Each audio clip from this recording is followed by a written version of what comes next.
Do this market update every day at 9:30 here on investingcube.com and in the webinar sections where we do this morning brief.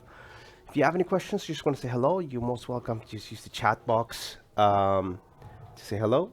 And that's it. Let's get going here. So we have some bad data out from the Eurozone this morning. Let's see if I can show you everything.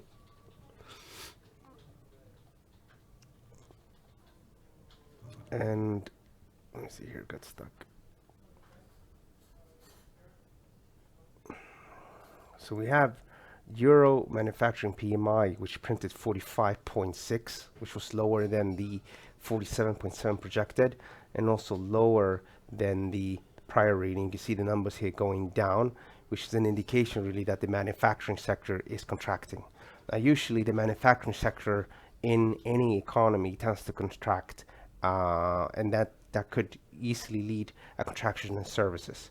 Manufacturing, cars, TVs, refrigerators, and hair dryers, anything really that is manufactured.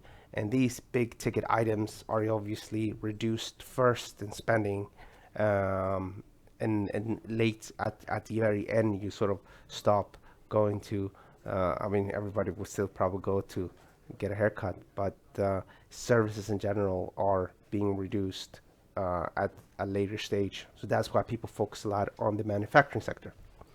And we have the composite, which is the overall reading, which is a combination of services and manufacturing, and that printed 50.4. Now 50.4 is very close to the 50 level, and the 50 level is a sign of contraction. And this is also the Euro area one, so it's the combination of the French and the Spanish and the German and a bunch of other countries that make up the Euro area, and then they weight them to get an indication what's happening. So what this is telling us is that we're heading for a significant slowdown, if not a recession in the Euro area. And that's of course why the Federal Reserve, the central bank of this is why the central bank of the European the Euro area, so the ECB, introduced quantitative easing last week. Now, this is having some big moves in many different markets, and not unsurprising, we're having the German DAX moving down. So this is interesting. It's actually the beginning of a break to the downside.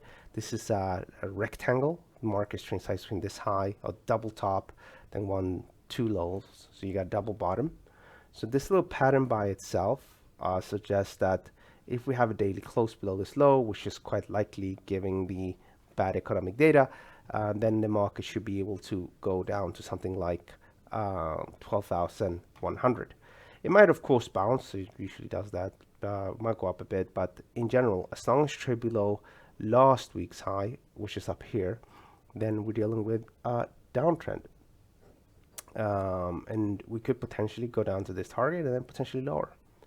As for the euro versus the USD, you might remember last week I said look to sell here at 110.74. You also know that my longer term outlook for the euro dollar is lower. We just published our Q4 reports. It is already on the website. Let's see if I can show you. It's up here. You can click on download report. You can also click on quarterly market forecasts. But actually you need to click here because I have not added it here yet. You can do here. Now there's just one little issue here. It's just for people that have, it is for everybody that becomes a free member. There's only one issue though, is that the sign up form, unfortunately for some reason, has crashed. So it's only if you already signed up in the past that you can access it, and hopefully we'll arrange that sign up form today or tomorrow, so you can sign up. Don't worry too much. It's a Q4 outlook, so it's supposed to sort of be longer term and gives the ideas of what to keep an eye on. What else? So in the short term here, the idea was to sell here for it to go down to this level, and then now we're approaching the September 19th low, and we have had a bit of a sideways price action here. So it seems very reasonable that we can maybe get something like the same distance, so another 100 pip, potentially down to something like 108.87. As well, earlier today, before we just went live, I published this article. Euro yen, Japanese yen looks to have turned the corner on our axis, where I talk a bit about the euro yen, dollar yen, and also talk a bit about other yen pairs and sort of what's driving that market. And so far, it's looking really good, especially the euro yen outlook, which got a nice boost on the back of those PMI numbers. So if you want to check that out, this is the, let me send you the link for that.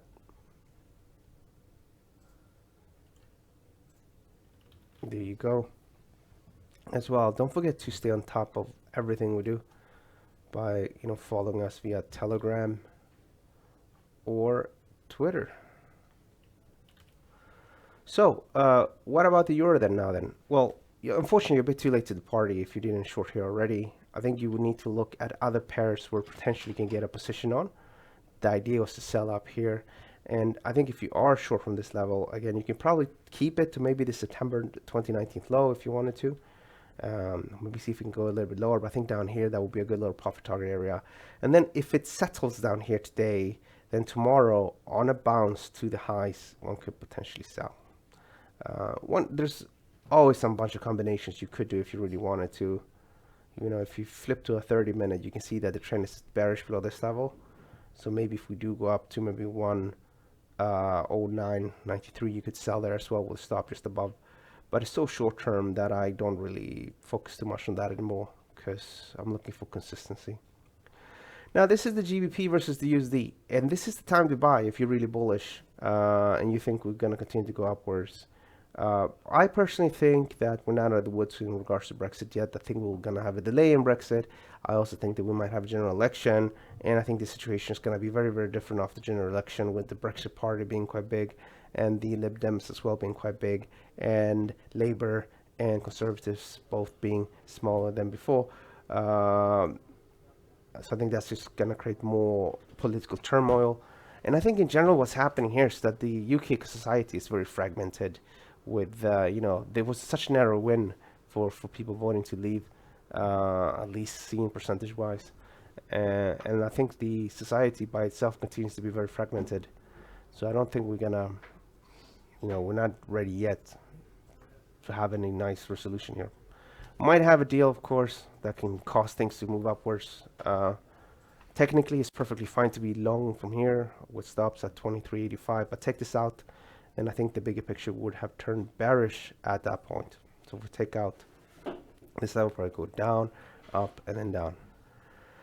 All right, this is dollar versus the Japanese yen. So we have this big picture downtrend that we've been talking about, and the market did try to go upwards. You got the ECB rate cut, you got the ECB QE, you got the Fed rate cut as well. And you got ease tensions between US and China, which I think no one really believes on. But yeah, the market went up on the back of that. But then even if we had all those different factors, the market did not really manage to trade much higher. And the longer term trend remains firmly bearish. And again, if you look at the Euro yen, Aussie dollar yen, New Zealand dollar yen, CAD yen, they're all bearish. And the dollar is quite strong against many different currencies, and that's why this one is sort of, this one and CAD yen are the last ones to sort of turn bearish, and we see now this potentially turning bearish as we speak right now. The short-term trend, we traded below this low here, so the short-term trend is no longer bullish. Of course, if it managed to stage a very strong move to the upside, then that would change things.